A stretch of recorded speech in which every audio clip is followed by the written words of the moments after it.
நம்மளுடைய டாபிக் நம்ம பத்திய டாபிக் இது. 7 பாடிஸ் 7 சக்ராஸ். ஃப்ரெண்ட்ஸ், 7 உடல்கள். இதுக்கு நம்ம ஏழுமலை பெருமாள் அப்படின்னா அங்கே 7 மலைகள் உள்ளதுன்னு அர்த்தம் கிடையாது. அவரு தன்னுடைய 7 உடல்களை தன்னுடைய கட்டுப்பாட்டில் வைத்தவர் அப்படின்னு அர்த்தம். அதே போல நம் அனைவரும் ஒவ்வொரு உடலை, அதாவது கோஷம் அப்படின்னு சொல்றோம். அந்த 7 கோஷங்கள் நம்மளுடைய கட்டுப்பாட்டுக்கு கொண்டு வருதுதான் அந்த ஏழுமலை பெருமாள் ஆயிருவோம். ஃபர்ஸ்ட் அந்த 7 உடல்கள் என்ன, அது நம்ம தெரிஞ்சுக்கலாம். நம்மளுக்கு கண்ணுக்கு அன்னமய கோஷம், தட் இஸ் இந்த ஸ்தூல உடல், பிசிக்கல் பாடி தான் தெரியும். அன்னமய கோஷம், பிராணமய கோஷம், மனோமய கோஷம், விஞ்ஞானமய கோஷம், ஆனந்தமய கோஷம், நிர்வாணமய கோஷம், விஸ்வமய கோஷம், இப்படின்னு சொல்லிட்டு 7 பாடிஸ் இருக்குது. அன்னமய கோஷம் நம்மளுக்கு தெரியும், அதுக்காக தான் அன்னம் சாப்பாடு கொடுக்கிறோம். அன்னமய கோஷத்துக்கு பிசிக்கல் பாடி. செகண்ட் பாத்தீங்கன்னா பிராணமய கோஷம் அப்படின்னா சக்தி உடல், எத்திரிக் பாடி, எனர்ஜி பாடி அப்படின்னு சொல்றோம். இந்த பிசிக்கல் பாடிக்கு சக்தி கொடுக்கற ஒரு முக்கியமான உடல் இது. இதுலதான் சக்ராஸ் இருக்கும். அடுத்த நம்ம அதை தெரிஞ்சுக்கலாம். இந்த 7 பாடிஸ் முடிச்சிட்டு அப்புறம் 7 சக்ராஸ்க்கு வரலாம். இந்த சக்தி உடல் எப்படி அப்படின்னு பாத்தீங்கன்னா நம்மளுக்கு வீட்டு மேல இருக்கிற டேங்க் போல, டேங்க்ல தண்ணி இருந்தாதான் டேப்ல தண்ணி வரும்.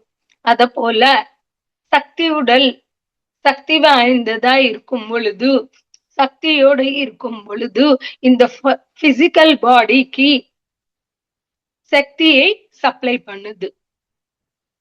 எத்திரிக் பாடி பற்றி தெரிஞ்சுக்கணும் அப்படின்னா நம்மளுடைய ஸ்தூல உடல் அதுக்கு எந்த ஷேப்ல இருக்குமோ அதே ஷேப்ல எத்திரிக் பாடி இருக்கும்.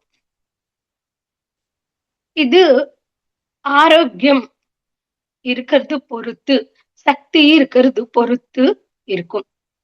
தட் இஸ் நார்மலா ஒரு பாடிக்கு 1/2 இன்ச் தள்ளி இருக்கும். ஹெல்த்தியா இருந்தா இன்னும் பெருசா கூட இருக்கலாம். இந்த எத்திரிக் பாடி பாத்தீங்கன்னா இறந்து போன பிறகு கூட இருக்கும். அதுதான் ஆவின்னு சொல்றோம். நம்ம பார்த்தா ஒயிட்டா காமிச்சிருப்பாங்க, சில்வர் அண்ட் ப்ளூ கலர்ல இருக்கும், மிக்சட் கலரா இருக்கும். இந்த எத்திரிக் பாடி நமக்கு டெம்பரரியா அனஸ்தீசியா கொடுக்கும் போது வெளியே போகும். அதனாலதான் நம்மளுக்கு வலி இருக்காது. அதுவே அது வெளியே வந்து உள்ள போகலன்னா என்ன சொல்றோம்னா கோமா அப்படின்னு சொல்றோம். இதுதான் எத்திரிக் பாடி. நெக்ஸ்ட்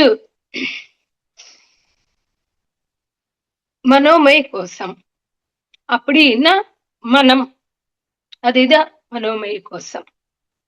மனதை நம்மளுடைய கட்டுப்பாட்டுக்கு கொண்டு வரணும், பேலன்ஸா வச்சிடணும், அதனை சரியாக யூஸ் பண்ணணும், பயன்படுத்தணும் அப்படின்னு நம்ம கத்துக்க வேண்டியது இருக்கும். அதுதான் மனோமய கோஷம். மனோமய கோஷம் அமைதியா இருக்கணும். பியூரிட்டியா இருக்கணும். சரியான எண்ணங்களின் முறைகளோட இருக்கணும். தரமான எண்ணங்களோட இருக்கணும். கன்ஸ்ட்ரக்டிவா இருக்கணும். அப்பொழுது ஹாப்பியா இருக்கும், ஹெல்த்தியா இருக்கும், அமைதி இருக்கும்.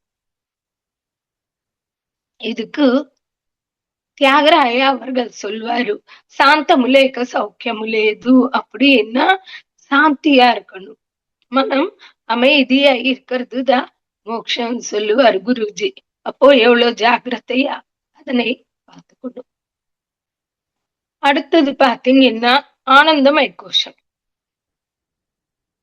நம்மளுடைய ஆனந்தத்திற்காகவே நம்மளுக்கு ஒரு கோஷம் இருக்குது.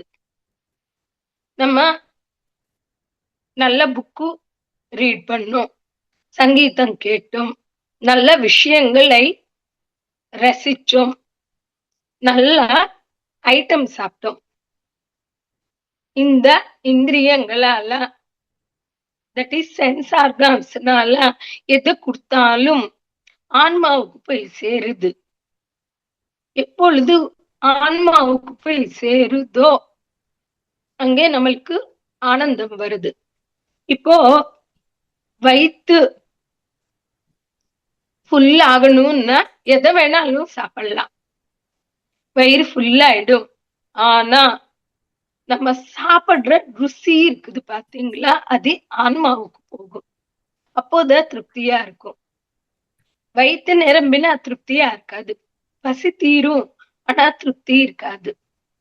அதே போல எந்த விஷயத்திலும் ஆன்மா திருப்தி அடையுதோ, ஆனந்தத்தை அனுபவிக்குதோ, அதுதான் ஆனந்தமய கோஷம். அடுத்த விஞ்ஞானமய கோஷம், புத்தி உடல். முக்கியமான உடல் இது விஞ்ஞானமய கோஷம். ரைட் இன்புட்ஸ், தட் இஸ் நம்ம சரியான புக் படிச்சா சரியான ஞானம் உள்ள போகும், நம்மளுடைய எனர்ஜிக்கு ரைட் டைரக்ஷன் வரும்.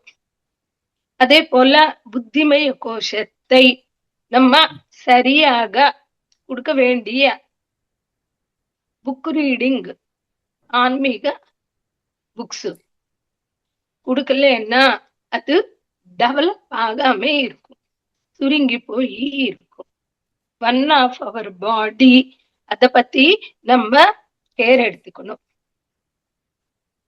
நம்ம விட்டு இருப்போம், அதனை விட்டுடக்கூடாது. ரெண்டு, விஞ்ஞானமய கோஷத்தை சரியா பயன்படுத்தணும். எப்படின்னா ராங் இன்ஃபர்மேஷன்ஸ் உலகத்தில நிறைய இருக்கும். அந்த தேவையற்ற இன்ஃபர்மேஷன்ஸ் கொடுக்கறதால அது சரியற்ற வழியில டெவலப் ஆகும். அது உலக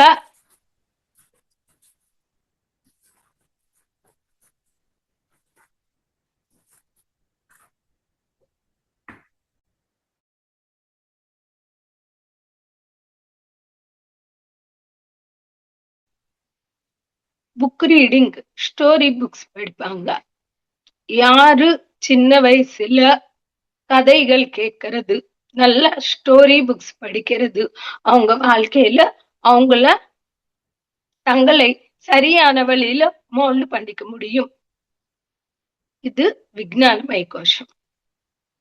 நிர்வாணமய கோஷம். அடுத்தது விஸ்வமய கோஷம்.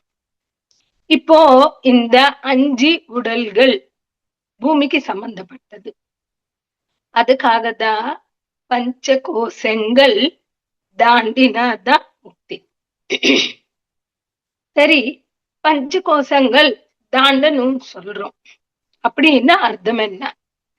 இந்த பிசிக்கல் பாடி பற்றிய தெரிஞ்சுக்கினி அது எப்படி யூஸ் பண்ணிக்கணும் அந்த உபகரணத்தை அப்படின்னு சொல்லிட்டு கத்துக்கினி அது சரியாக பயன்படுத்துறது பார்த்துக்கிறது. But nobody conscious. இப்போ நான் கார் ஓட்டுறேன், காரு சரியா பார்த்துக்கணும், ஆனா கார் பத்தி கவலைப்படக்கூடாது. அதே போல ஒரு கார் எப்படியோ அத போல இந்த உடல் அதை சரியா பார்த்துக்கணும். அத பத்தி அட்டாச்மெண்ட் இருக்கக்கூடாது. இப்படி அத கத்துக்கிட்டோம்னா அந்த பாடி கான்சியஸ்ல இருந்து தாண்டி இருக்கிறோம் அப்படின்னா ஒரு கோஷத்தை தாண்டிட்டோம். அடுத்த எத்திரிக் பாடி நம்மளுடைய கர்மங்கள், நம்மளுடைய டிசைன் அனைத்தும் எத்திரிக் பாடியில இருக்கும். எப்பொழுது எத்திரிக் பாடி பற்றிய நம்மளுக்கு ஒரு கிரிப்பு வருதோ, நான் எதுக்கு பிறந்த தெரிஞ்சுக்கிறோமோ, எனர்ஜி சிஸ்டத்தை நம்ம புரிஞ்சுக்கிறோமோ, நம்ம எந்த செயல் செய்தால் எனர்ஜெட்டிக்கா இருக்குது, எதை பேசினா எனர்ஜெட்டிக்கா இருக்குது, எதை பத்தி யோசிச்சா எனர்ஜெட்டிக்கா இருக்குது, எந்த செயல் செய்யணும், எல்லாமே அந்த கிரிப்பு வருது எனர்ஜி சிஸ்டத்து மேல. அப்போ அந்த கோஷத்தை தாண்ட முடியும். அதே போல மனம் சொன்னது நம்ம கேட்கணுமா, நம்ம சொன்னது நம்மளுடைய மனது கேக்குதா? இதுதான் டிஃபரன்ஸ் ஆன்மீகத்துக்கு பௌதிக வாழ்க்கைக்கு. மனம் கண்ட்ரோல்ல இருந்தா முக்தி கிடையாது, நம்ம கண்ட்ரோல்ல மனம் இருந்தா முக்தி. அடுத்த அதே போல ஆனந்தம் அப்படின்னு சொல்லிட்டு அங்கேயே மாட்டிக்க கூடாது. ஆனந்தத்தை விட சாந்தி முக்கியம். எப்பொழுது இந்த ஸ்டேட் நம்ம தெரிஞ்சுக்கிறோமோ ஆட்டோமேட்டிக்கா ஆனந்தமய கோஷத்தை கூட தாண்டிடுவோம். அடுத்து பாத்தீங்கன்னா விஞ்ஞானமய கோஷம். நான் ஒரு ஞானி அப்படின்னு சொல்லி அங்க நம்ம மாட்டிக்கிறோம். எனக்கு எல்லாமே தெரியும் அப்படின்னு சொல்லி நம்ம அங்க மாட்டிக்க கூடாது. இன்னும் கத்துக்கிறதுக்கு இருக்கு, இன்னும் தெரிஞ்சுக்கிறதுக்கு நிறைய விஷயங்கள் இருக்கு அப்படின்னு ஒரு காமா வச்சிரும், புள்ளி ஸ்டாப்பு வைக்கல. அப்போ விஞ்ஞானமய கோஷம் கூட தாண்ட முடியும். எப்பொழுது 5 கோஷங்கள் தாண்டிடுறோமோ நம்ம நிர்வாணமய கோஷம் முக்தி உடல்ல இருப்போம். அதுதான் ஆன்மாவுக்கு சம்பந்தப்பட்ட கோஷம் அப்படின்னு சொல்லலாம். இங்கே விஞ்ஞானமய கோஷத்துல எப்படி இருக்கணும் அத நம்ம பார்க்கலாம். ஒரு கிணறுல ஒரு தவளை இருக்குது. கடல்ல இருந்து ஒரு தவளை அந்த கிணறுக்கு வருது. இந்த முதல் தவளை கேட்டுச்சு, நீ எங்கிருந்து வந்துள்ளாய் அப்படின்னு கேட்டாக்கா அந்த கடல் தவளை நான் கடல்ல இருந்து வந்துள்ளேன்னு சொல்லிடுச்சு. அப்போ இந்த தவளை எவ்வளவு இருக்கும் கடல் அப்படின்னா அது ரொம்ப பெருசா இருக்கும் சொல்லிடுச்சு, கடல்ல இருந்து வந்த தவளை. அப்போ அந்த தவளை கேக்குது, குதிச்சிட்டு ஒரு 2 தடவை குதிச்சிட்டு இவ்வளவு இருக்குமா அப்படின்னு கேட்டுச்சு. இல்ல ரொம்ப பெருசுன்னு சொல்லிச்சுது. அது மறுபடியும் 4 தடவை குதிச்சிட்டு இவ்வளவு பெருசு இருக்குமான்னு கேட்டுச்சு. இல்ல இன்னும் ரொம்ப பெருசா இருக்கும்னு சொல்லிச்சு. அப்போ இந்த கிணறு அளவு இருக்குமா அப்படின்னு கேட்ட, இல்ல இன்னும் ரொம்ப பெருசா இருக்கும்னு சொல்லிச்சு. அப்போ அந்த தவளை சொல்லுது, இந்த கிணறு விட பெருசு எங்கே இல்ல உலகத்துல, இத மட்டும்தான் பெருசு, நீதான் சரியா சொல்ற தெரியல உனக்கு அப்படின்னு சொல்லிச்சு. என்ன காரணம்? அதுக்கு அந்த கிணறு மட்டும்தான் தெரியும், வேற எதுவும் தெரியாது. அது எப்பவுமே வெளிய உலகம் பார்க்கல. அதனாலதான் நாலேஜ் இல்லாதவங்கள கிணறுல தவளை போலன்னு சொல்லுவாங்க. தட் இஸ் நமக்கு நம்ம பார்க்கல, அதனால உலகம் அவ்வளவுதான், அதை விட பெருசு இருக்காது அப்படின்னு சொல்லி நினைக்குது. அத போல நம்ம நம்மளுடைய நாலேஜ் அவ்வளவுதான், கொஞ்சம்தான் இன்னும் நிறைய இருக்குது தெரிஞ்சுக்கிறதுக்கு. அப்படின்னு இருக்கும் பொழுது அந்த விஞ்ஞானமய கோஷத்தை நம்மனால தாண்ட முடியும். முக்தி உடல் அடுத்தது நிர்வாணமய கோஷம். அப்படின்னா முக்தி, அத பத்தி தெரிஞ்சுக்கணும் ஃபர்ஸ்ட்.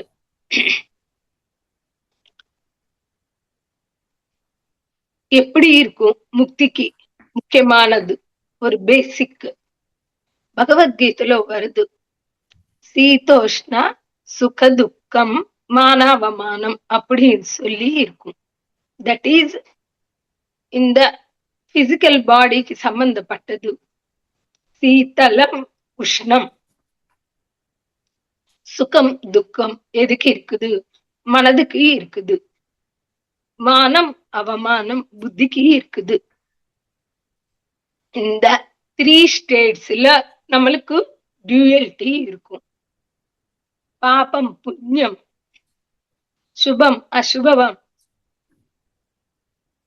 எல்லாமே 2 2 இருக்கும். இந்த 2 எது இருக்குதோ டியூயலிட்டிஸ், அது தாண்டி இருக்கணும் ஒவ்வொரு ஸ்டேஜில. எப்பொழுது அதுல மாட்டிக்காம தாண்டி இருக்கிறோமோ முக்தி நிலைக்கு போக முடியும். இன்னும் சிம்பிளா சொல்லணும் அப்படின்னா, நம்ம தெரியாம நிறைய ஸ்டேட்ஸ்ல மாட்டிக்கினி இருப்போம். நான் இந்த உடல் பாடி கான்சியஸ், நான் ஒரு டாக்டர் அப்படின்னு மைண்ட் கான்சியஸ், இல்ல நான் ஒரு ஞானி புத்தி கான்சியஸ், இல்ல நான் ஒரு தாயி. தாயி அப்படின்னும் போது அட்டாச்மெண்ட் இருக்கும், முக்தி இருக்காது. தாயி ரோல் நான் பிளே பண்றேன் அப்படின்னு இருக்கும் பொழுது எனக்கு முக்தி இருக்கும். அதனால சிம்பிளா சொல்லணும்னா, மனிதன் எங்கே மாட்டிக்கினு இருக்கிறாங்களோ அதுல இருந்து வெளியே வரணும். எதுல மாட்டிக்க போறேனோ அதுல மாட்டிக்காம இருக்கணும். அப்போ ரொம்ப கேர்ஃபுல்லா இருக்கணும். குருஜி இன்னும் ஒரு விஷயத்த சொல்லியிருக்காரு. பாவம் என்பது இரும்பு சங்கிலி, புண்ணியம் என்பது தங்க சங்கிலி. ஆனா சங்கிலி தான் அப்படின்னு சொல்லியிருக்காங்க. அதனால இந்த பாவம் புண்ணியம் நல்லது கெட்டது அது இது அப்படின்னு சொல்லிட்டு அதுல மாட்டிக்காம இருக்கணும். சச்சம் என்ன அப்படின்னு பாத்தீங்கன்னா நமக்கும் பிடிக்கல, அவ்வளவுதான். பிடிச்ச விஷயத்தை சரின்னு சொல்றோம், பிடிக்காத விஷயத்தை சரியில்லைன்னு சொல்றோம். நம்மளுக்கு இருக்கிற நாலேஜ் அவ்வளவுதான். அதனால நம்ம கேர்ஃபுல்லா இருக்கணும். விஸ்வமய கோஷம், தட் இஸ் யூனிவர்சல் பாடி. அப்படின்னா கனெக்டட் டு யூனிவர்ஸ். நம்ம இந்த உலகத்துக்கு பட்டவன் கிடையாது. மேல உலகத்துக்கு சம்பந்தப்பட்டவன். நம்ம வீடு அங்கே இருக்கு அப்படின்னு தெரிஞ்சுக்கினி இங்கே வாழ்க்கை ஒரு கிருஷ்ணர் போல பத்மபத்ர விவாம்பசா, அதாவது தாமரை இலை மேல நீர்த்துளி போல வாழ்ந்து என்ஜாய் பண்ணி எதுவும் ஒட்டிக்காம, இந்த உலகத்துக்கு சம்பந்தப்பட்டது ஒட்டிக்காம நம்ம அந்த மேல உலகங்களுக்கு சம்பந்தப்பட்டவனா வாழ்ந்து இங்கிருந்து உடலோடையே முக்தியோடையே கனெக்ட் ஆகி இருக்கணும். அதுதான் விஸ்வமய கோஷம். இது 7 பாடிஸ் ஃபர்ஸ்ட் டாபிக் நம்மளது. செகண்ட் டாபிக் பாத்தீங்கன்னா 7 சக்கரங்கள். தட் இஸ் மூலாதாரம், ஸ்வாதிஷ்டான, மணிபூரக, அநாஹதா, விசுத்தா, ஆக்ஞ, சஹசிராரா அப்படின்னு சொல்றோம். இந்த சக்ராஸ் எதுல இருக்கும் அப்படின்னு பார்த்தாக்கா நம்மளுடைய எத்திரிக்கு பாடியிலும் இருக்கும். 。 . . . . . . . . . . . . . . . . . . . . . . . . . . . . . . . . . . . . . . . . . . . . . . . . . . . . . . . . . தட் இஸ் சக்தி உடல்ல இருக்கும். எப்படி இந்த பிசிக்கல் பாடியில கிட்னி இருக்குது, ஹார்ட் இருக்குது, லிவர் இருக்குது, குடல் இருக்குது. அதே போல நாடி மண்டலம், எத்திரிக் பாடின்னா நாடி மண்டலம், அதுல 72,000 நாடிகள் இருக்கும். சக்ராஸ் இருக்கும். சக்ராஸ் அப்படின்னா எனர்ஜி ஜங்ஷன்ஸ். ஒவ்வொரு ஜங்ஷனுக்கும் சம்பந்தப்பட்டு நிறைய நாடிகள் இருக்கும், சப் நாடிஸ் இருக்கும். இந்த எனர்ஜி ஜங்ஷன்ஸ் எனர்ஜி சிஸ்டம் பொறுத்து நம்ம வாழ்க்கை இருக்கும். ஆனா இதுக்கு இருக்கிற ரூல்ஸ் என்ன, அத பாத்துக்கலாம். இந்த உடலுக்கு சாப்பாடு இருக்கு, அந்த உடலுக்கு சாப்பாடு எனர்ஜி. இதுல எப்படி டாக்கிள் பண்ணணும்? சில பேரு சக்கரா தியானம் சொல்லுவாங்க, அந்த சக்கர ஆக்டிவேஷனும் இந்த சக்கர ஆக்டிவேஷன் சொல்லுவாங்க. கரெக்டா அப்படின்னு பார்த்தா கரெக்ட் கிடையாது. எப்படின்னாக்கா சாப்பிடுறவருக்கும் தான் நம்ம டியூட்டி. உள்ள போன பிறகு நம்ம ஹார்ட்டுக்கு சொல்றது இல்ல, டைஜஸ்ட் பண்ணிடு அப்படின்னு சொல்லி டைஜஸ்டிவ் சிஸ்டத்துக்கு சொல்றது இல்ல, கிட்னி ஒர்க் செய்ய சொல்றது இல்ல. சாப்பிடுறோம் மின்றி சாப்பிடுற வரைக்கும் தான் நம்ம டியூட்டி. இன்டர்ஃபியர் கிடையாது நம்மளுக்கு. அதே போல சக்ரா சிஸ்டம் இருக்கு, தியானம் செய்யறவருக்கும் தான் நம்ம டியூட்டி. உள்ள போன எனர்ஜி அது தானா ஒர்க் செய்யும். அந்த தானா ஒர்க் செய்யறதுக்கு தான் புக் ரீடிங், டைரக்ஷன் கரெக்டா இருக்கும். உயிரி சக்தி அப்படின்னு சொல்றோம், அப்படின்னா அர்த்தம் என்ன? காஸ்மிக் எனர்ஜின்னா உயிரி சக்தி. உயிரி சக்தின்னா அந்த சக்திக்கு உயிர் இருக்குதுன்னு அர்த்தம். அது கடவுள் சக்தி, உயிர் இருக்கிற சக்தி. அதுக்கு தெரியும் எந்தெந்த இடத்துக்கு எப்போ போயிட்டு எங்கே எனர்ஜி கொடுக்கணும், எங்கே கிளியர் பண்ணணும், என்ன கத்தி கொடுக்கணும் அப்படின்ற அனைத்தும் உயிர் சக்திக்கு தெரியும். அதனால உயிரி சக்திக்கு டைரக்ஷன் கொடுக்கற அளவுக்கு நம்மளுக்கு நாலேஜ் கிடையாது. அதனால இன்டர்ஃபியர் செய்ய வேண்டிய அவசியமே கிடையாது. சப்போஸ் இப்போ முத்ராஸோட இங்கேயே தெரிஞ்சுக்கலாம். இது பஞ்சபூதங்கள். இப்படி ஒரு முத்ரா போட்டோம்னு வச்சுக்கோங்க. இது பூதத்துவம், ஜல தத்துவம், அக்னி தத்துவம். இப்படி போட்டோம்னா அர்த்தம் என்ன? இது 3வது சக்கரா, மணிப்பூரக சக்கராவுக்கு எனர்ஜி போகுது. சப்போஸ் மணிப்பூரக சக்கரால சஃபிஷியன்ட் எனர்ஜி இருக்குது, நமக்கு வேற சக்கரால கம்மியா இருக்குது. இப்போ நம்ம முத்ரா போட்டி டைரக்ஷன் கொடுத்தோம், ஆட்டோமேட்டிக்கா மணிப்பூரக சக்கராவுக்கு அந்த எனர்ஜி போகுது. எனர்ஜி ஜாஸ்தி ஆகிறதால ஒரு வியாதி வருது, வேற சக்கரத்துல எனர்ஜி கம்மியாயி இருக்கிறதால இன்னொரு வியாதி வருது. அப்போ நமக்கு தெரியாத சிஸ்டத்துல நம்ம கை வைக்க கூடாது. அது ஆட்டோமேட்டிக்கா இயற்கையா கரெக்டா எங்க எது தேவையோ அது தானா நடக்கும். நம்மளுக்கு எலிஜிபிள் வரும் பொழுது, நம்ம முயற்சி பண்ணும் பொழுது ஆட்டோமேட்டிக்கா தடை ஆக்டிவேட் ஆகும், எல்லாமே கரெக்டா போகும். இப்போ எனர்ஜி பாடி பற்றி சில தெரிஞ்சுக்கிட்டோம். இப்போ அதுல இருக்கிற சக்ராஸ் பற்றி தெரிஞ்சுக்கலாம். ஃபர்ஸ்ட் மூலாதார சக்கரா அப்படின்னா மூலத்துக்கு ஆதாரம். இப்போ மூலத்தில் இருந்து சைத்தன்யம் கீழே வரது ஒரு துண்டா, அதுக்கு ஒரு ஆதாரம் வேணும். அதுதான் இந்த பௌதிக உடல், that is physical body conscious. மூலாதாரம் அப்படின்னா உடல் கான்சியஸ். அடுத்தது சுவாதிஷ்டான, ஸ்வ அதிஷ்டான அப்படின்னா நான் அப்படி என்ற அதுக்கு மேல உட்கார்ந்து இருப்போம். மனம், இது செகண்ட் ஒன். இது சுவாதிஷ்டானா. இப்போ மூலாதாரம், பௌதீக உடல் அப்படின்னு சொல்லும் பொழுது கும்பகர்ணன்.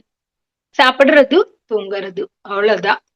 சுவாதிஷ்டானா அப்படின்னா ராவணாசுர். நான் என்பது ஜாஸ்தி இருக்கும், ரஜோகுணம்.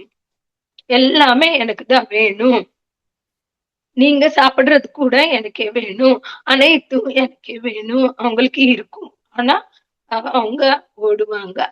காம, குரோத, லோப, மோக, மத, மச்சரங்கள் அனைத்தும் ஜாஸ்தி இருக்கும். இது செகண்ட் சுவாதிஷ்டான மனம். மூணாவது மணிப்பூரக்கா புத்தி, தட் இஸ் விபீஷணர். ஓரளவுக்கு புத்தியோட இருக்கிறவர்கள். நல்லவங்க கிட்ட போறதுக்கு அவங்க ரெடியா இருப்பாங்க. ஆனா இது கூட பூமிக்கு சம்பந்தப்பட்டதுதான்.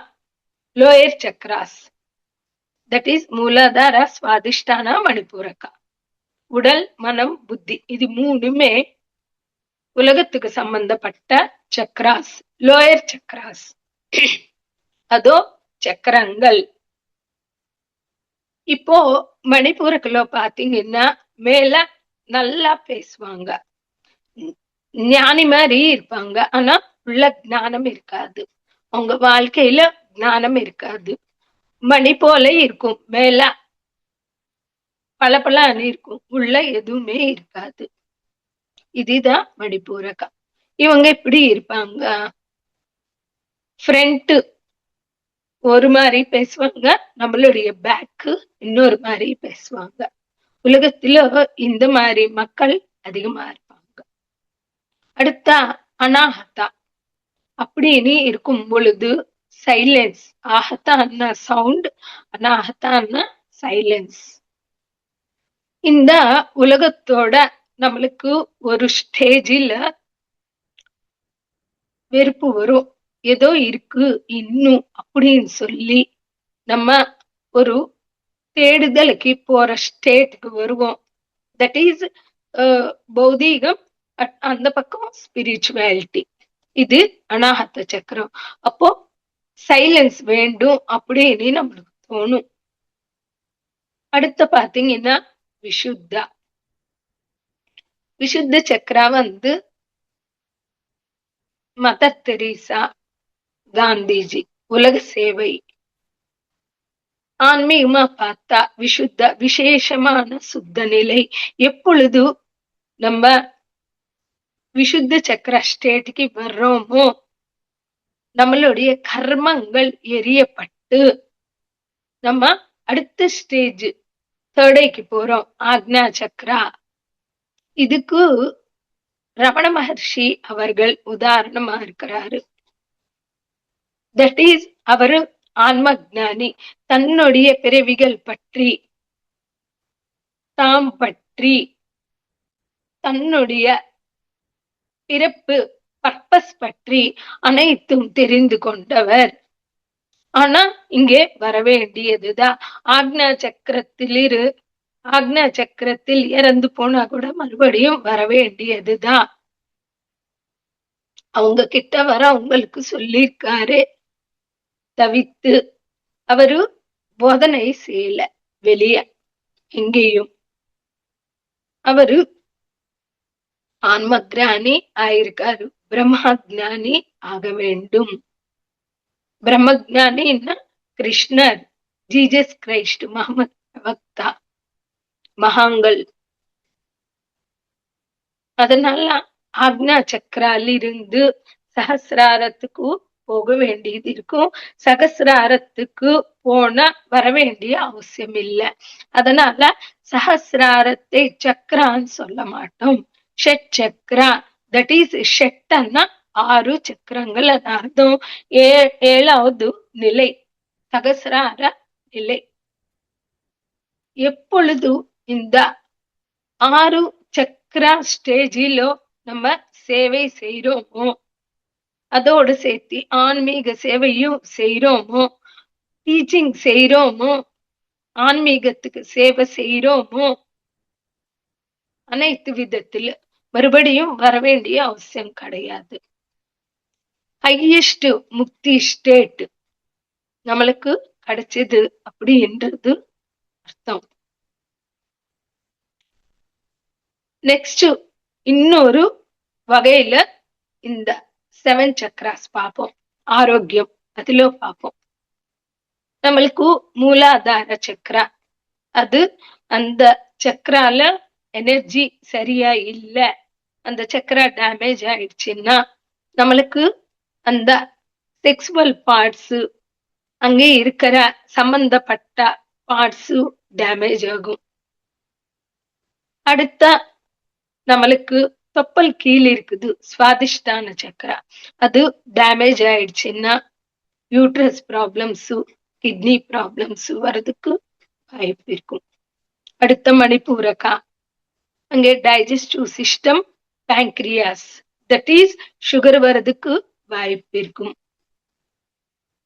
அடுத்த அனாஹதா, அது டேமேஜ் ஆயிடுச்சுன்னா நுரையீரல், ஹார்ட் ப்ராப்ளம்ஸ் வர்றதுக்கு வாய்ப்பு இருக்கும். இங்கே விஷுத்தா டேமேஜ் ஆயிடுச்சுன்னா நம்மளுக்கு த்ரோட்டுக்கு சம்பந்தப்பட்டது, ஷோல்டருக்கு சம்பந்தப்பட்ட ப்ராப்ளம்ஸ் வர்றதுக்கு வாய்ப்பு இருக்கும். ஆக்ஞா சக்கரா, இது பிளாக்ஸ் இருக்குதுன்னா முகத்துக்கு சம்பந்தப்பட்ட ப்ராப்ளம்ஸ் வர்றதுக்கு வாய்ப்பு இருக்கும்.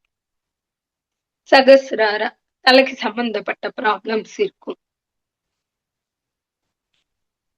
அதனால நம்ம ஆல் சக்ராஸ் நம்மளுக்கு பேலன்ஸா போகணும். இன்னும் ஒரு சக்ரா ஜாஸ்தி, ஒரு சக்ரா கம்மி அப்படின்னு கிடையாது. நம்மளுடைய நிலையை அதிகப்படுத்திக்கினே இருக்கணும். அதே போல அனைத்து உடல்கள் நம்ம சரியாக பார்த்துக்கணும், பேலன்ஸ் பண்ணிட்டே இருக்கணும். இது எப்படி புரிஞ்சுக்கலாம்? இது இப்படி புரிஞ்சுக்க கூடாது. குருஜி சொல்லுவாரு, ஒரு வீணை இருக்குது, வீணை வாசிக்கிறோம் அப்படின்னா 4 ஸ்ட்ரிங்ஸ் இருக்கும். எல்லா ஸ்ட்ரிங்ஸ் தேவைதான். வேர் வேணும்னா 4th, நம்ம ஒரு இனிமையா இருக்கணும் ஃபர்ஸ்ட், செகண்ட், தேர்ட், 4th.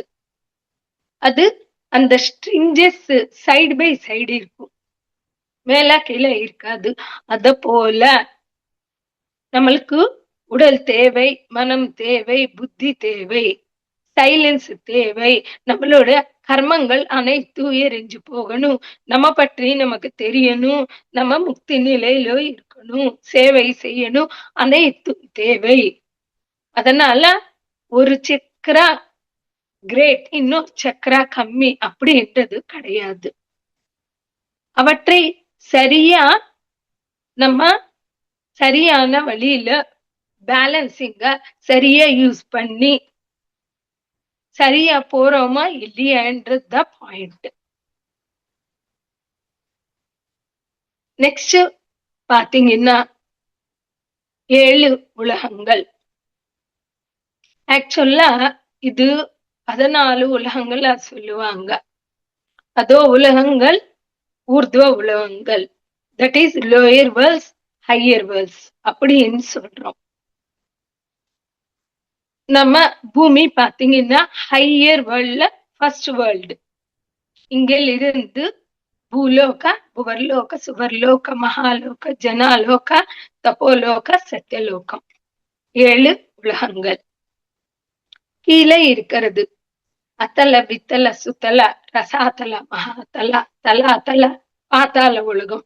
பாத்தாளம் எல்லோருக்கும் தெரியும், ரொம்ப மோசமா பிஹேவ் பண்ணிருக்காங்கன்னா நீ பாத்தாளத்துக்கு போயிருவே அப்படின்னு திட்டுவோம்.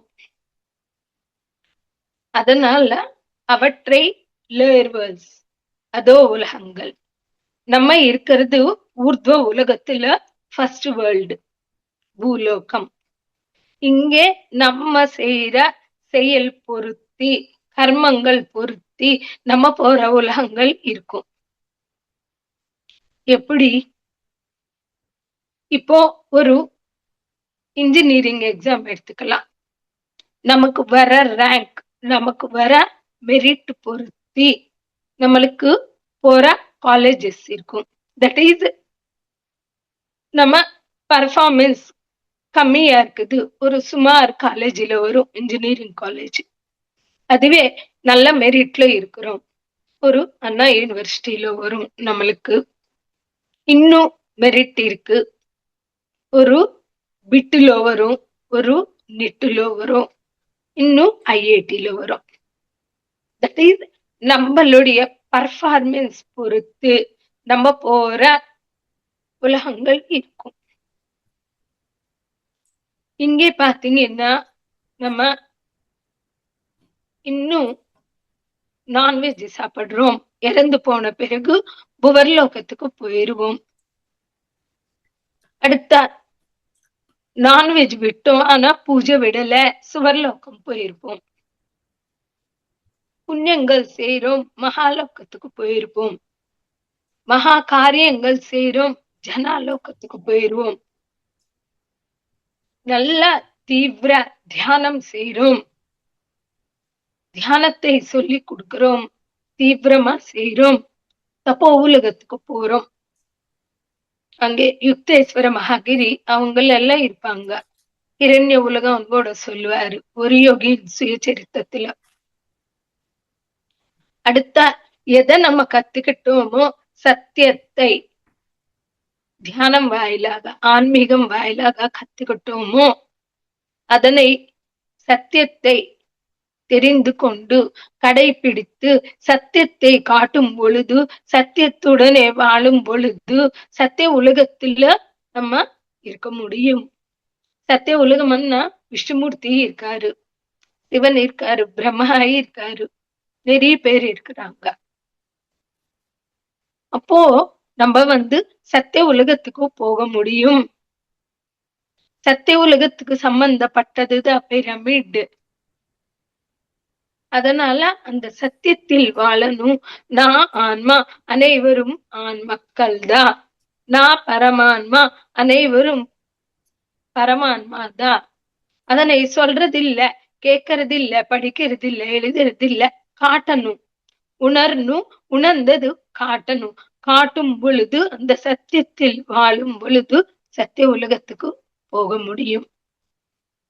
இதுதான் மாஸ்டர்ஸ். நம்ம இன்னைக்கு 3 topics: 7 bodies, 7 chakras and 7 worlds. Thank you, Masters.